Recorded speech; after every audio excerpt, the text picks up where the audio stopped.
আব্দুল্লাহ ইবনে আব্বাস যিনি মাদ্রাসা কায়েম করেছিলেন মদিনাতে, সেই আব্দুল্লাহ ইবনে মাসউদ যিনি তার মাদ্রাসা কায়েম করেছিলেন কুফাতে, আর জিনাদের ছাত্র সংখ্যা অনেক, সে আব্দুল্লাহ ইবনে আব্বাসের ছাত্র ছিলেন মুজাহিদ রাহমাতুল্লাহি আলাইহি, সেই আব্দুল্লাহ ইবনে আব্বাসের ছাত্র ছিলেন কাতাদা রাহমাতুল্লাহি আলাইহি। এই সমস্ত বড় বড় বিদ্বান যাদের লেখা তাফসীর, যাদের বর্ণনা করা তাফসীর আজ আমরা এখনো পড়ি, সেই মাদ্রাসা ধারাবাহিকভাবে এখনো চলে আসছে। তো যাই হোক, মাদ্রাসার ইতিহাস আমাদের জানা দরকার। অনেক সময় আমরা এই প্রশ্নের সম্মুখীন হই, এইরকম মাদ্রাসা তো ছিল না, কেন এর পিছনে এত খরচ, কেন এর পিছনে এত আপনারা উঠে পড়ে লেগেছেন? তো সময় যেহেতু সংক্ষিপ্ত, আমি আরো কিছু কথা বলতে চাই যে মাদ্রাসা দেখাশোনা করা, মাদ্রাসাতে পঠন পাঠনের ব্যবস্থা করা, এগুলা আমাদের সামাজিক দায়িত্ব, সামাজিক কর্তব্য। আমরা প্রত্যেকেই জানি যে জানাজার নামাজ ফরজে কিফায়া। আমরা যদি প্রত্যেকে জানাজার সালাত না পড়তে যাই, তারপর আল্লাহ তাআলা আমাদেরকে পাকড়াও করবেন না, নাকি করবেন? করবেন না। তো এরকম ফরজে কিফায়া অনেক কাজ আছে। মসজিদে আজান দেওয়া ফরজে কিফায়া, কোন একজনকে মসজিদে আজান দিতেই হবে 5 ওয়াক্তের আজান দেওয়াটা ফরজে কিফায়া। এরকম ফরজে কিফায়া অনেক কাজ আছে। উলামা এতটাও লিখেছেন, উলামায়ে কেরামরা, যে কোন একটা এলাকায় যেখানে হসপিটালের ব্যবস্থা নাই, সেখানে মুসলমানদের একত্রিত হয়ে সমাজ ভিত্তিক একটা হসপিটাল কায়েম করা, যেখানে চিকিৎসার ব্যবস্থা করা হয়, সেটাও ফরজে কিফায়ার মধ্যে পড়ে।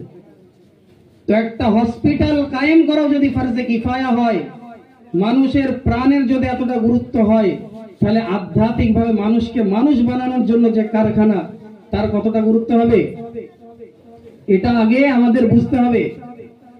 মাদ্রাসা কি জায়গা? আজ এমন অবস্থা যে মাদ্রাসার নাম শুনলে অনেকের গায়ে জ্বালা ধরে। লজ্জার বিষয়, আফসোসের বিষয়, মুসলমান ঘরে জন্মেও লজ্জা নেই, শরম নেই, যে কথায় কথায় অনেকের মুখ দিয়ে মুখ নিঃসৃত বাণী তাদের এরকম পাওয়া যায় যে মাদ্রাসায় পড়ে কি হবে? স্কুলে পড়ো, ডাক্তার হও, ইঞ্জিনিয়ার হও, চোখটা বন্ধ হয়ে গেলে যে আর কিছুই থাকে না, সেটার দিকে কোনো হুঁশ নেই। তো মাদ্রাসা তখনও ছিল, এখনো আছে, ভবিষ্যতেও থাকবে। এটাকে চালু রাখার, পঠন পাঠনের ব্যবস্থা করার, এর শিক্ষা নেওয়ার, জাতিকে শিক্ষা দেওয়ার সব আমাদের মুসলিম সোসাইটির কর্তব্য। কারণ এই মাদ্রাসাই হচ্ছে সেই প্রতিষ্ঠান, সেই কারখানা, যেটা মানুষকে তৈরি করার মতো শিক্ষক এখান থেকে বের করে। এটা সেই কারখানা যেখান থেকে দিনে ইসলামের আলো গোটা বিশ্বে ছড়িয়ে দেয়, গোটা এলাকাতে, সমাজে ছড়িয়ে দেয়। দুনিয়াতে এমন কোন বিশ্ববিদ্যালয় আপনি পাবেন না, কলেজ আপনি পাবেন না, যেখানে এই কনসেপ্ট, এই ধারণা দেওয়া হয় যে দুনিয়াতে শয়তান বলে একটা জিনিস আছে। আছে গো? এমন কোন স্কুল আছে? বর্তমান বিশ্বে যে স্কুল কলেজ হয়ে গেছে, এগুলোর মুখ্য উদ্দেশ্য কি? কায়েম করার, মানুষ বানানো, নাকি ডিগ্রি দেওয়া? ওদের কথায় কথায় প্রকাশ পায়, বাবা ভালো করে পড়ো, চাকরি পেতে হবে। কখনো একটা কথা কোনোদিন বলেছে, বাবা ভালো করে পড়ো, মানুষ হতে হবে, সমাজ সংস্কারের কাজ করতে হবে? কোন ছাত্র শুনেছে কোনোদিন? আমি নিজে পড়েছি, আমি জানি। আমি স্কুলের ছাত্র, 10th পর্যন্ত ছাত্র, কিন্তু কোনোটা দিন আমি শুনিনি। হয়তো একটা দুটো এরকম শিক্ষক হতে পারে, কিন্তু এমন শিক্ষক খুবই কম পাওয়া যায়, অতি নগণ্য, যে যারা বলবে বাবা পড়াশোনা করে মানুষ হও, অমানুষ হও না, মানুষের উপকারে এসো, এরকম বলার শিক্ষক খুবই কম পাওয়া যায়। আর সেই মানুষ গড়ার কারখানায় মাদ্রাসা, আদব শিক্ষা দেওয়ার কারখানায় মাদ্রাসা। দুনিয়াতে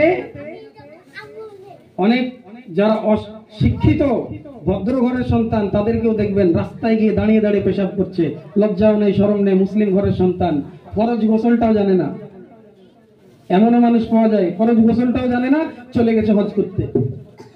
এইসব দিকে কোনো ধারণা নেই, কিন্তু ডক্টরের ডিগ্রি পাশ করে বসে আছে। এই আদবগুলো, এই শিক্ষাগুলা পাবে কোথায়? এইগুলা দিবে এই মাদ্রাসা। আপনার এবং আমার গ্রামে যে ছোট ছোট দেখছেন, যেগুলা চান্দার মাধ্যমে হোক এবং বিভিন্ন কষ্টের মাধ্যমে যেগুলা চালিত হয়, এই মাদ্রাসায় মানুষকে মানুষ হিসেবে বের করে, যেটা মানুষের উপকারের জন্য তৈরি হয়েছে। সময় আছে আর? আল্লাহ রাসূল সাল্লাল্লাহু আলাইহি ওয়াসাল্লাম যে কথাটা বলেছেন, ইন্না মিন খিয়ারিকুম আহসানুকুম আখলাকা, তোমাদের মধ্যে উত্তম ব্যক্তি সেই যার চরিত্র অতি উত্তম।